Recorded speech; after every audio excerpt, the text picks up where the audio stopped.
의 것입니다. 아멘. 오늘 예배를 통해 하나님께서 우리에게 주시는 말씀 누가복음 24장 1절에서 12절까지 말씀입니다.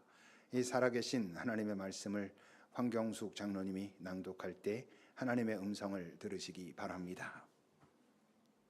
안식 후 첫날 새벽에 이 여자들이 그 준비한 향품을 가지고 무덤에 가서 돌이 무덤에서 굴려 옮겨진 것을 보고 들어가니 주 예수의 시체가 보이지 아니하더라. 이로 인하여 근심할 때 문득 찬란한 옷을 입은 두 사람이 곁에 섰는지라.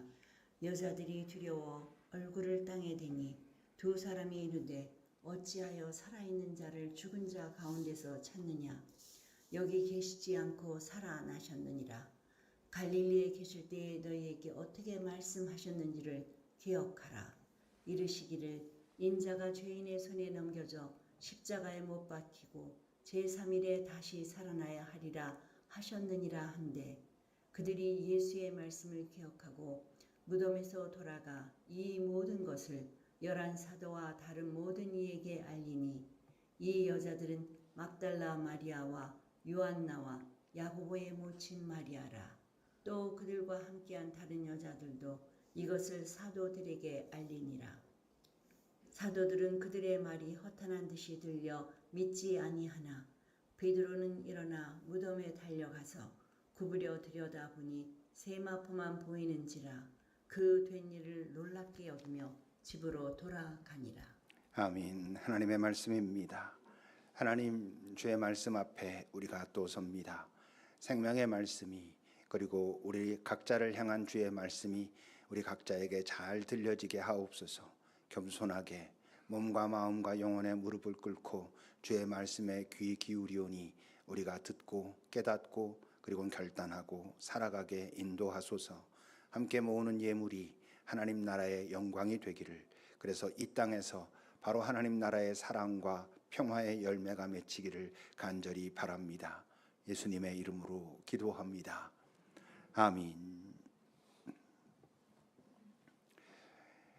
예수님이 이제 십자가에서 정말 처참하게 피 흘리고 이제 목숨을 잃으셨습니다. 아리마대 사람 요셉과 니고데모가 예수님의 시체를 거두어서 장사를 치렀습니다. 그때 여인들이 그 모든 것을 보며 아파하고 그 모든 것을 확인하고 그리고 집으로 돌아가 어쩔 수 없이 안식일은 움직일 수 없었으니까 안식일을 지낸 것이죠. 그리고 이제 안식일이 끝나고 날이 밝자마자 예수님의 무덤으로 달려갑니다. 그들이 부활을 기대해서 이제 주님께서 부활하실 거야 라는 기대를 가지고 간 건 물론 아닙니다. 그 앞에 23장 55절부터 보시면 이제 갈릴리에서 예수와 함께 온 여자들이 뒤를 따라서, 누구의 뒤? 아마 요셉과 아리마대 사람 요셉과 니고데모의 뒤를 따라서 무덤과 그의 시체를 어떻게 두었는지를 확인합니다. 그리고 돌아가서 향품과 향유를 준비했습니다. 왜? 돌아가신 예수님의 시체에다 바르려고, 잘 발라서 잘 보내드리려고 한 것입니다. 그러나 당장 갈 수가 없으니, 왜냐하면 안식일이었기 때문에. 그래서 바로 안식 후 첫날 새벽에 여자들이 그 준비한 향품을 가지고 무덤으로 갑니다. 이젠 잘 보내드리자. 그 안식일 아마 지나면서 또 마음에 그렇게 확인도 하고 다짐도 하고 그랬겠죠. 참 슬프지만, 너무 속상하지만 이젠 보내드릴 수밖에 없어, 이렇게 하고는 그걸 들고 간 것입니다. 그런데 어떻게 됐다고? 예수님의 시체가 없는 거예요. 얼마나 당황했겠습니까? 이제 마지막으로 예수님을 보러 갔는데 그분께 준비한 향품을 잘 발라드리고 이제 이별하려고 그렇게 왔는데 그 시체가 없어졌으니 얼마나 놀라고 당황했겠습니까? 그런데 그들 앞에 어떤 두 사람이 나타났습니다. 4절입니다. 예수의 시체가 없어진 걸 보고 근심하고 있는데 갑자기 문득 찬란한 옷을 입은 두 사람이 곁에 서 있었습니다. 저 찬란하다는 것은 다른 말로 하면 이 땅의 것이 아닌 이런 느낌인 거죠. 그런 옷을 입은 두 사람, 다른 성경에서는 천사들이었다라고 말합니다. 그 두 사람이 서 있는 겁니다. 신비의 체험이죠.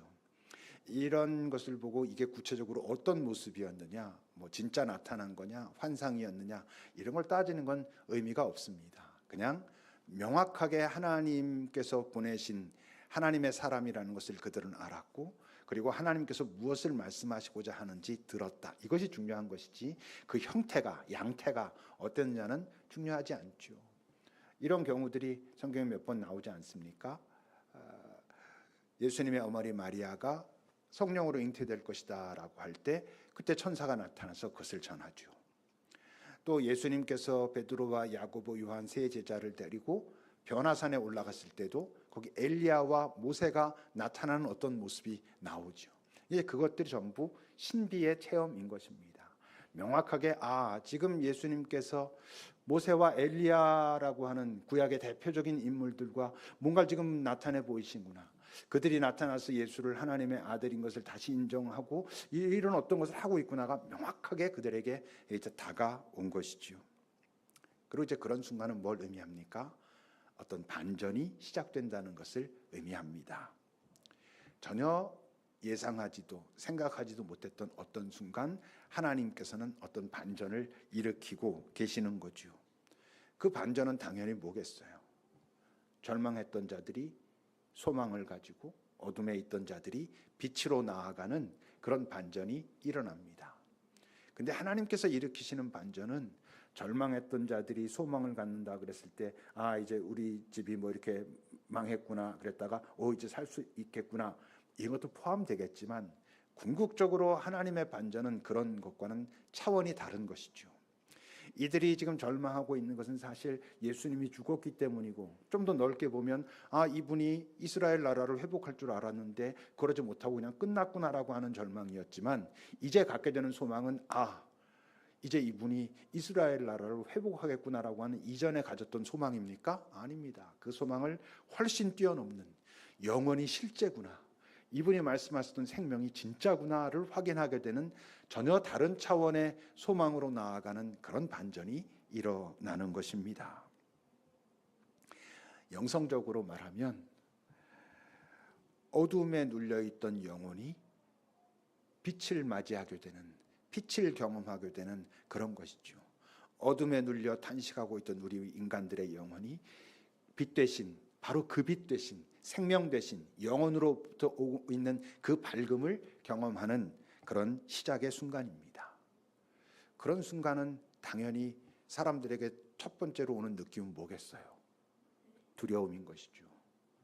그래서 오늘 본문에서도 보면 여인들이 얼굴을 땅에 대고 엎드렸다라고 하죠. 두려움 때문에 그런 것입니다. 그럴 수밖에. 왜? 이 땅엔 없는 것에 대한 경험이거든요. 저기 어딘가에 있었는데 내가 그동안 한 번도 경험하지 못했어, 그런 경험이 아닙니다. 남들은 했었지만 나는 하지 못했던 어떤 첫 번째 경험을 내가 해서 놀랐어, 이런 정도가 아니라 이 세상에는 존재하지 않던, 죽음은 끝이었는데 죽었던 그분이, 죽었기 때문에 그분을 마지막으로 보내드리려 온 그 자리에서 그분이 다시 살아났다라고 하는 전혀 다른, 그분이 다른 사람을 살려내기는 했었지만 죽은 그분 스스로가 다시 살아난다고 하는 이 땅에는 존재하지 않았던 어떤 사건을 경험했을 때 갖는 두려움이 있는 것이죠. 근데 그 두려움의 경험은, 그 놀라움의 경험은 여기는 우리 모두도 했어야 하는 경험입니다.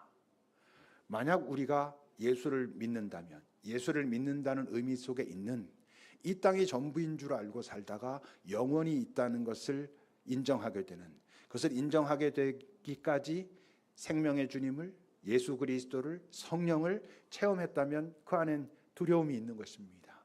그냥 이 땅에서 무서운 거 보고 두려운 거랑은 다른 거죠. 그것은 나중에 경외로 가고, 그것이 경배로 가고 찬양으로 가게 하는 그런 두려움이 여러분 안에도 있어야 됩니다. 잘 돌아보셔야 됩니다. 나는 예수로 인하여 그렇게 두려웠던 적이 있는가? 이 땅에서 내 삶이 전부인 줄 알고 살다가 영혼과 닿아 있는 무언가가 새롭게 시작될 수 있겠구나, 그 통로가 바로 예수님 저분이 맞구나라는 것을 인정했을 때 갖게 되는 놀라움, 두려움, 그 경험이 우리에게 있어야 하는 것이죠. 근데 오늘 이 여인들이 처음에 가졌던 절망감, 이 여인들의 어두움과 우리 영혼의 어두움이라고 아까 말했는데, 영성적으로 말하면 그것에는 아주 중요한 차이가 있습니다. 어떤 이 여인들이 경험했던 절망과 이 여인들의 어두움은 상황에 대한 것이었습니다. 사랑했던 예수님이, 뭔가 정말 이룰 줄 알았던 그 예수님이 십자가에서 처참하게 죽는 현실을 보면서 느꼈던 절망이고 어두움이죠. 근데 그것은 상황의 어두움이기 때문에 자각이 됩니다. 아, 끝났구나. 어떡하지? 탄식하고 자각되는 어두움인 거죠. 근데 영혼의 어두움이라고 할 때, 우리 존재의 어두움이라고 할 때 그것이 갖는 문제는 뭐냐 하면 자각되지 않는다는 겁니다. 이 땅의 모든 인간은 어두운 영혼으로 태어나는데, 어두운 영혼으로 태어난 이 땅의 모든 인간이 자신의 어두움 가운데, 자신의 영혼이 어두움 가운데 지금 탄식하고 있다는 것을 자각합니까? 못합니다. 그게 전부인 줄 알고 사는 것입니다. 언제 자각하기 시작합니까? 빛을 만나면, 빛을 경험하면 비로소 소급해서 아는 것입니다. 아, 지금까지 내 존재가, 내 영혼이 어둠 가운데 탄식하고 있었구나. 어둠 가운데 눌려 있었구나. 사망의 권세 가운데 어찌할 바를 모르고 있었구나. 그런데 내가 빛을 보니 그랬다는 걸 이제야 아는구나. 그러니 이 빛 되신 그 주님이 나에게 바로 진짜 구주가 되는 것이 맞구나. 이렇게 경험하게 되는 것이죠. 그러니 이제 정말 위험한 것이죠. 왜? 이 땅을 살아가는 많은 사람들이 자신이 어두움 가운데 있는 영혼이라는 것을 자각하지 못하고 살다가 죽을 수도 있다는 것입니다. 자신의 영혼은 어둠 가운데 저 깊은 곳에선 탄식하고 있는데, 자기는 이 땅에서 뭔가 일이 좀 잘 되면, 조금 많은 것을 갖게 되면, 원하는 것을 이루면 와, 내 인생은 잘 됐어 라고 하고 살다가 끝날 수도 있다는 것이죠. 어리석은 부자 얘기가 그겁니다. 어리석은 부자가 자기 자신에게 그 많은 것들이 이루어지는 걸 보고 뭐라 그래요? 내 영혼아 즐거워하자 이럽니다. 뭘 몰라? 자기 영혼이 지금 어두움 속에 있다는 걸 모르는 거예요. 앞에서 된 일 보고 아, 나라고 하는 존재는 아주 잘 살아가고 있어 그랬는데, 하나님은 이 어리석은 자야 라고 탄식하셨잖아요. 이 땅에 많은 사람들이 자신의 영혼이 어둠 가운데 있다는 걸 모릅니다. 빛을 경험하고 나서야 비로소 아는 것이니, 이 빛을 경험한다는 것 자체가 아니라 신비죠. 내가 어둠 가운데 있다는 걸 모르는데 빛에 접근한다는 것 자체가 신비인 것이죠. 여러분들은 신비를 경험하고 있는 사람들이 맞습니다. 이제 그 나타난 두 사람이, 천사들이 이제 이야기를 합니다. 5절과 6절입니다. 여자들이 당연히 두려워하며 얼굴을 땅에 대고 있는데, 그 두 사람이, 그 천사들이 말합니다. 어찌하여 살아있는 자를 죽은 자 가운데서 찾느냐? 여기 계시지 않고, 죽은 자들 이 무덤 가운데 계시지 않고 살아나셨다. 갈릴리에 계실 때 너희에게 하셨던 그 말씀을 기억해야 돼. 기억해봐. 떠올려봐. 그렇게 말하고 있죠. 어떤 말씀? 7절입니다. 이렇게 말씀하셨잖아. 주님께서 내가, 인자가 죄인의 손에 넘겨져 십자가에 못 박히고 제3일에 다시 살아나야 하리라 라고 말씀하셨잖아. 그거 다시 잘 기억해봐. 떠올려봐. 그러니 그분은 죽은 자들 가운데 있지 않고 살아나셨다고 라고 말하고 있는 거예요. 근데 이제 예수님이 저 말씀을 많이 하셨거든요. 많이 하셨고 3번이나 하셨다 그래요. 성경은 3번이나 하셨다는 얘기는 어떤 뜻인지 알죠? 분명하게 말씀하셨다, 확실하게 하셨다, 이런 얘기예요. 근데 인자가 죄인의 손에 넘겨져 십자가에 못 박히고 제3일에 다시 살아나야 할 것이다. 고난을 당하고 죽임을 당하지만 다시 살아날 것이다 라고 한 저 말씀을 우리는 어떻게 저기다 제목을 붙이자면 고난 예고, 순환 예고, 이렇게 이름을 붙여요. 근데 여러분, 저 말씀이, 예수님이 저 말씀하실 때 강조점이 내가 고난을 당할 거야, 내가 죽임을 당할 거야에 있어요? 내가 다시 살아날 거야에 있어요? 다시 살아날 거야에 있는 거지요.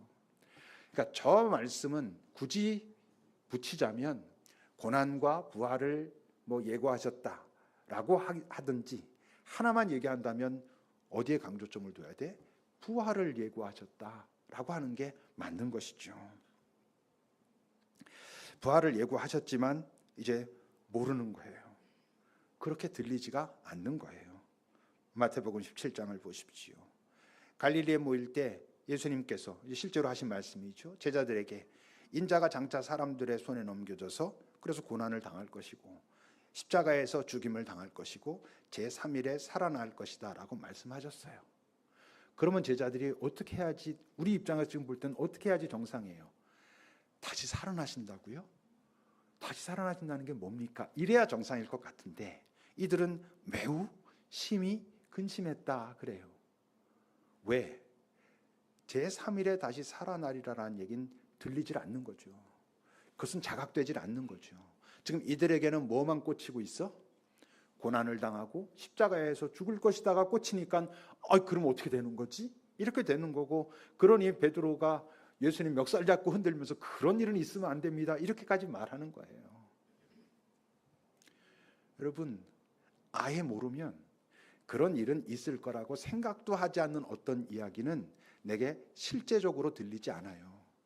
어떤 뭐 비유를 말씀하시는 건지 뭐 하여튼 뭐라고 그래, 근데 그건 모르겠고 이들한테 뭐만 지금 꽂혀?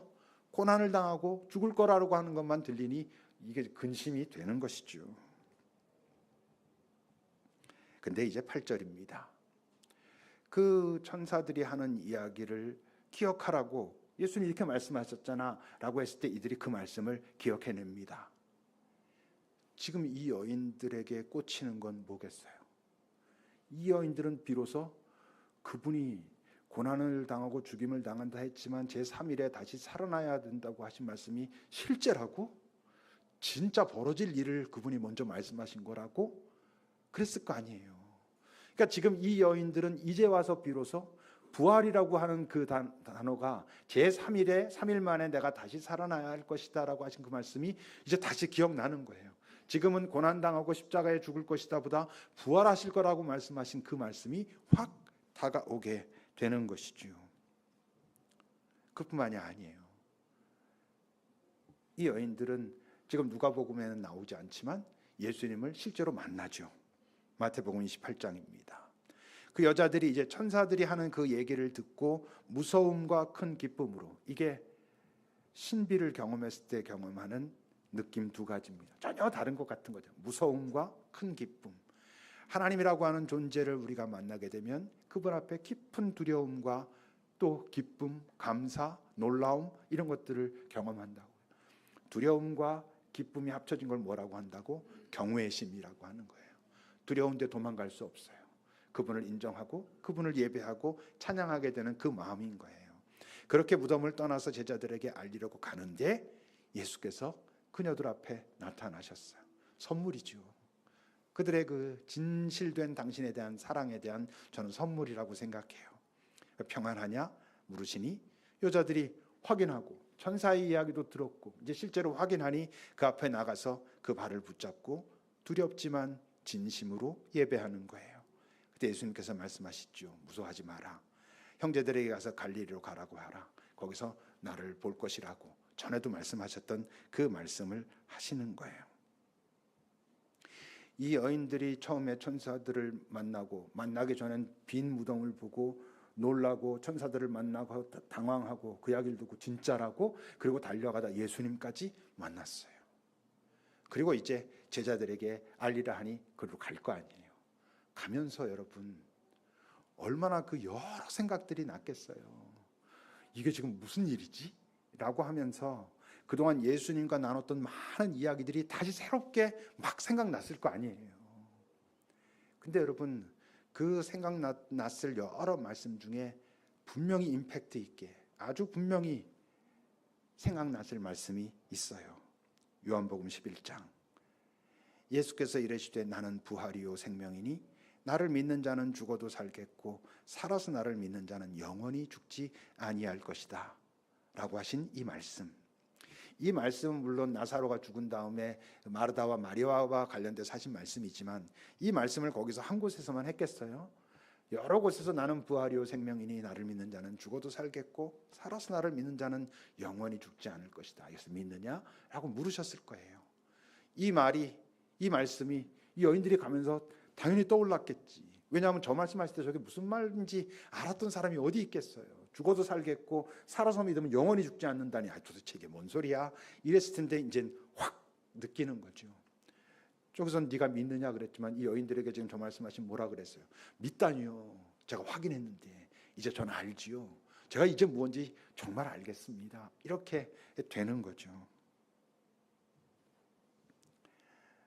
다시 말하면 이제 이 여인들은 이제야 비로소 그동안 예수님께서 하셨던 그 많은 말씀들이 해석되기 시작하는 거예요. 이해되기 시작하는 거예요. 그동안은 무슨 얘기인지 몰랐거든.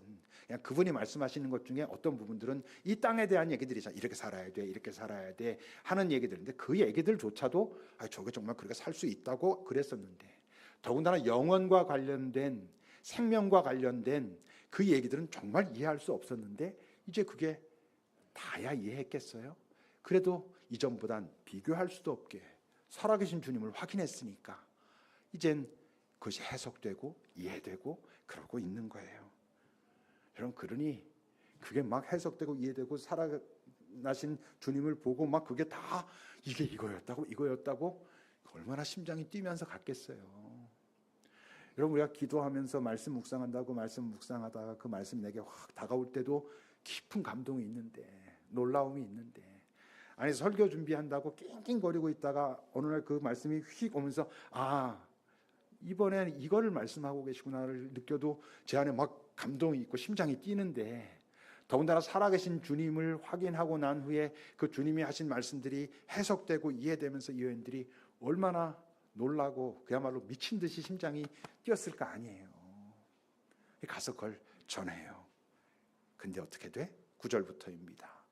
그렇게 돌아가서 이 모든 것을 11 사도와 다른 모든 이에게 알립니다. 여인들의 이름들이 쭉 나와 있죠. 근데 사도들은 그냥 다른 사람들도 아니고, 사도들은 아까도 말한 것처럼 3번이나 분명하게 그 부활을 말씀하셨음에도 불구하고 그녀들의 말이 허탄한 듯이 들려서 믿지 않아요.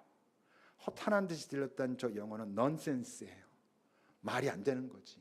될 얘기를 해라. 아무리 너희들이 예수님 사랑하고 그분이 정말 죽은 게 안타까워하는 건 알겠어. 근데 말이 되니? 우리가 확인했는데 완전히 죽어가지고 뭐 칼, 창 다 해서 피는 물론 마지막 남은 물 한 방울까지 다 빠져가지고 그 장사하는 걸 봤는데 그분이 어떻게 살아나? 그분이 다른 사람은 살려도 죽은 그분이 어떻게 스스로 살아나? 이랬다는 거죠.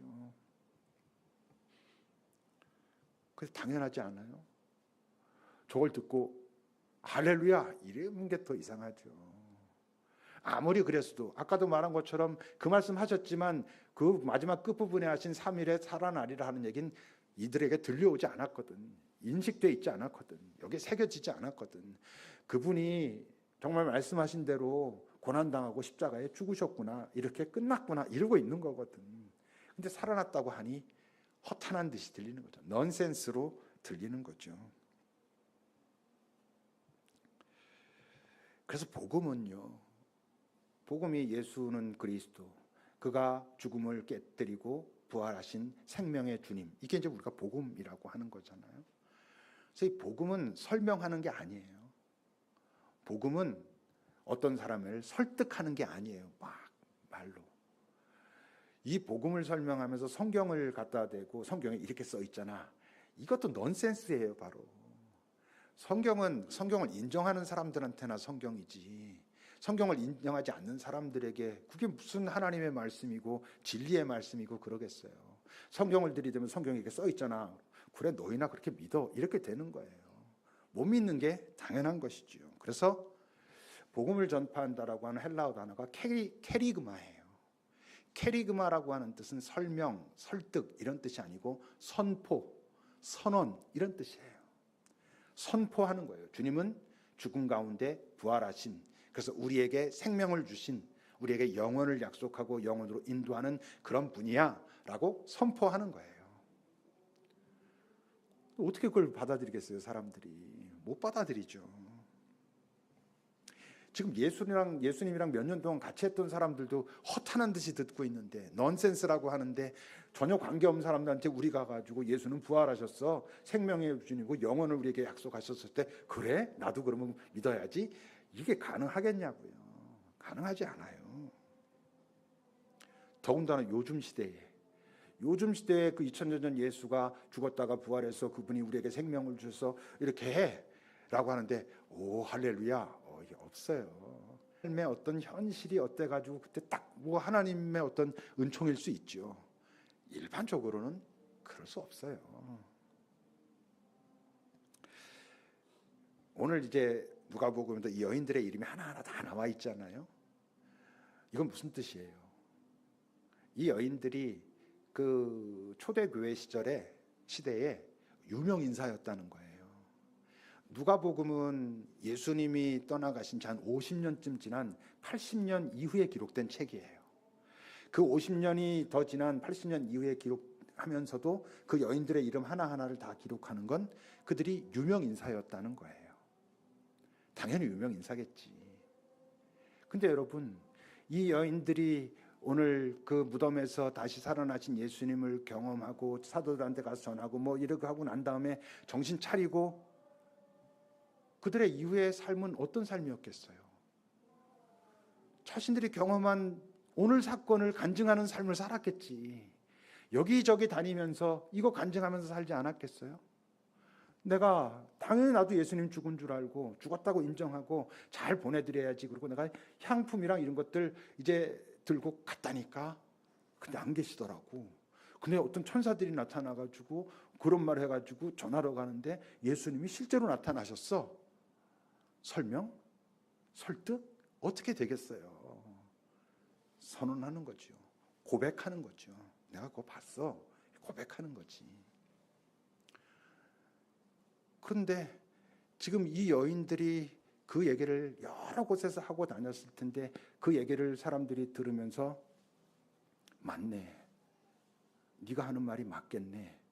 라고 그들의 말에 진실이라는 것을 말해줄 수 있는 근거는 뭐겠어요? 그들의 일상의 삶이지. 얘네들이 그래서 이렇게 사는 거야? 이 땅이 아닌 어떤 다른 것을 경험했기 때문에 저렇게 산 거라고? 이제야 이해가 되네. 얘네들 삶 좀 이상하긴 이상했어. 아니 돈이 중요한데, 명예가 중요한데, 권력이 중요한데, 큰 집 사야 되는데 쟤는 그것이 아닌 다른 어떤 삶을 살았고, 그리고 그 삶은 사람들을 위로했고 격려했고 일으켰고 힘들고 아프고 죽을 것 같은 순간에서도 저들이 지키고 있었던 어떤 신념이 있었어. 그게 이 땅이 아닌 다른 어떤 것을 경험했기 때문이라는 거구나. 이럴 거 아니에요. 그렇다고 한 방에야 믿겠어요? 어쨌건 그들이 관심을 갖겠지. 너희들이 그동안 살았던 삶이 지금 네가 말하는 그것 때문이라면 그냥 허투루만 들을 수는 없겠네. 이러지 않았겠어요? 여러분, 부활신앙의 삶이라는 게 뭐예요? 우리 다 부활을 믿는다고 그러고 영혼을 믿는다고 그러고 생명 가진 자라고 그러고 그런 사람들이잖아요. 우리가 이 땅에서 생명 가진 자로 부활을 믿는 자로 영혼을 약속받은 자로 산다는 건 뭐예요? 이 땅이 전부인 것처럼 사는 것과는 다른 뭔가가 있을 때 그런 거지. 그런 거 아니겠어요? 말로는 예수 믿는다고 그러고 예수님이 나에게 구원을 주셨다고 그러고 영원을 주셨다고 그러고 그분에게 생명이 있다고 그러고 그래서 그분이 십자가에서 죽었지만 부활했다고 말해. 그 삶은 아득바득 오히려 뭐 하나님 모른다는 사람보다 더해. 이젠 거기에다 하나님까지 등장시켜가지고 더 해야 된다고 막 이러고 있어. 도대체 네가 말하는 영혼은 뭐고 생명은 뭐고 뭐 구원은 뭐고 이러지 않겠어요? 교회가 왜 욕먹어요, 여러분? 아니, 목사들이 왜 욕먹어요? 그 우스갯소리 있죠. 이 목사님이 여기서 막 그 복음에 대해서 설명하면 저 뒤에 그 목사님 사모님이 앉아가지고 야 너나 잘해라 이런다는 거예요. 집에서는 난장판이고 뭐 막 그러면서 여기서 가지고는 뭐 복음이 어떻고 뭐고. 아니, 목사만 그러겠어요? 예수 믿는다고 하는 사람들 교회라고 하는 데는 맨날 하나님의 사랑 뭐 어떠고 그런데 보면 우리 통합측 총회 지난주에 끝났는데 거기도 뭐 그랬어요. 그러니 이 사회에서 보면서 도대체 너희들이 말하는 사랑이 뭔지, 너희들이 말하는 영원이 뭔지, 생명이 뭔지 도저히 너희들의 삶을 보면 매치가 안 돼. 이렇게 되는 것이죠. 우리가 이렇게 돼야 되지 않겠어요? 내가 누구한테 내가 믿는 예수님 말하면서 야, 나 좀 민망하긴 한데 내가 참 많이 부족하긴 하지만 그래도 혹시 나 이렇게 보면 내가 이 땅 말고 다른 어떤 거 조금 이렇게 맛보는 사람 같진 않냐? 뭐 이런 말을 할 수 있어야 되지 않겠어요? 거꾸로 누가 나 보면서 야, 뭐 너도 뭐 이런저런 뭐 참 허점도 있고 뭐 그런 거 있지만 내가 분명히 너 보면 네가 말하는 그게 그냥 허투루 하는 얘기는 아니라고 내가 좀 인정할 수밖에 없는 어떤 부분이 있어. 네 살아가는 거 보면, 네가 살아가면서 선택하는 어떤 것들 보면 분명히 이 땅이 전부라고 하는 생각만 갖고는 할 수 없는 어떤 선택들을 네가 하는 거 내가 확인했어. 내가 지금 뭐 당장 믿진 못해도 네 얘기 내가 뭐 아주 아무것도 아니야라고는 내가 말 못하겠네. 이래야 되는 거 아니겠어요? 예수를 우리가 그렇게 믿어야 그게 진짜 예수 믿는 거지. 근데 이제 못 그러고 있는 게 이제 문제인 거죠. 여러분, 우리가 예수 믿고 복 받자 하지 말자 그랬죠?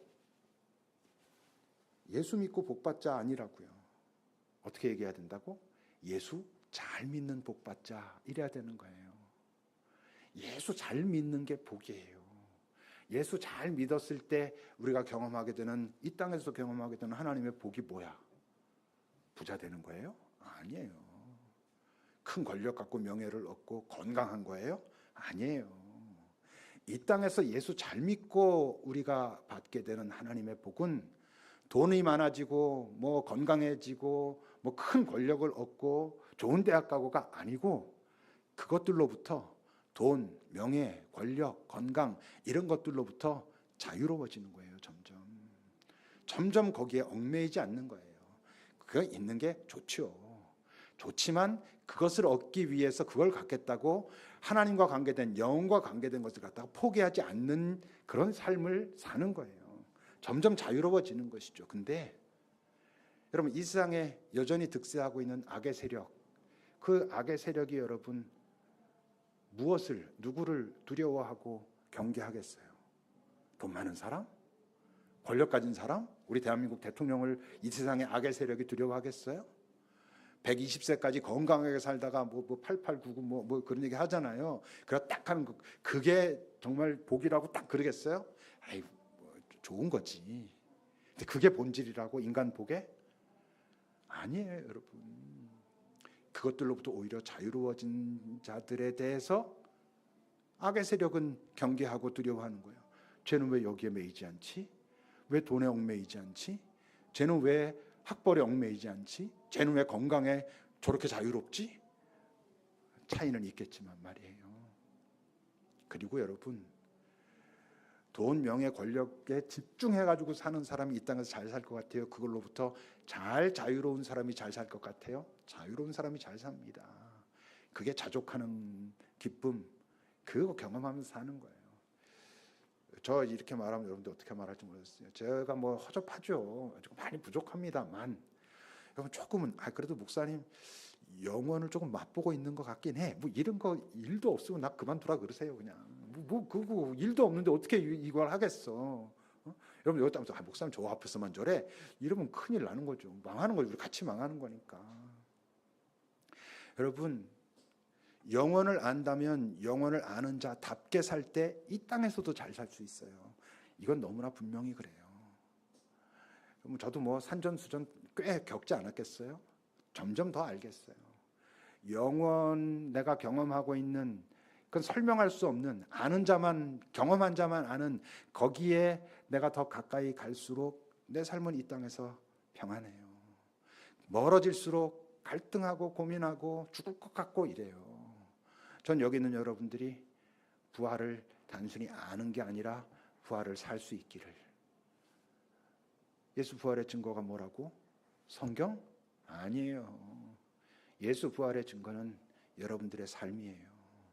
여러분들의 삶이 여러분들이 말하는 부활의 증거가 되어야 되는 거예요. 여러분들이 부활의 증인인 게 중요한 게 아니라 그 증인으로 선포하는 그 내용의 증거가 돼야 여러분들이 이 땅에서 하나님의 사람으로, 예수 제자로 사는 거예요. 기도합시다. 여러분은 우리 스스로에게 물어보시죠. 나는 부활을 정말 믿나? 나는 생명을 경험했나? 뭐 긴가민가 할 수 있어요. 그렇다면 나는 내가 이 땅 살아가는 동안 그 영원에 맞닿은 삶을 살고자 나름대로 치열한 노력이 있나? 그 싸움을 싸울 때에만 경험할 수 있는 주님의 평화를 나는 그래도 슬쩍슬쩍 맛보고는 살아가고 있나? 여러분 주님 앞에 잘 여쭤보고 그렇게 살 수 있도록 도와달라고 다시 구해보고 우리 잠시 주 앞에 머무릅시다.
주님께서 그 부활을 보이시려면 결국 죽음을 갈 수밖에 없겠구나라고 그 겟세마네에서 아버지 하나님과 그렇게 마음을 잘 나누시고 힘들지만 통과하셨고 그랬기에 우리가 부활을 주님이 가지신 생명을 확인한 사람들입니다. 우리가 예수 믿는 가장 중요한 단 한 가지 이유는 주께서 생명 가지신 분이기에 죽음을 깨뜨리고 영원을 우리에게 소개하신 분이기에 우리가 주님을 믿는다 하면서 실제로 우리는 아주 조금도 영원과 닿은 어떤 선택도 하지 못한 채 그저 여전히 이 땅이 전부인 것처럼 이 땅에서 이 땅 질서를 잘 살기 위해서 나 좀 도와달라고만 외치는 삶으론 우린 결코 부활의 증인도 증거도 될 수 없다는 것을 기억하고 다시 부활을 생명을 우리 안에 잘 담음으로 우리의 삶에 그 부활의 증거들이 나타날 수 있도록 인도해 주십시오. 예수님의 이름으로 기도합니다. 아멘. 찬송하시겠습니다.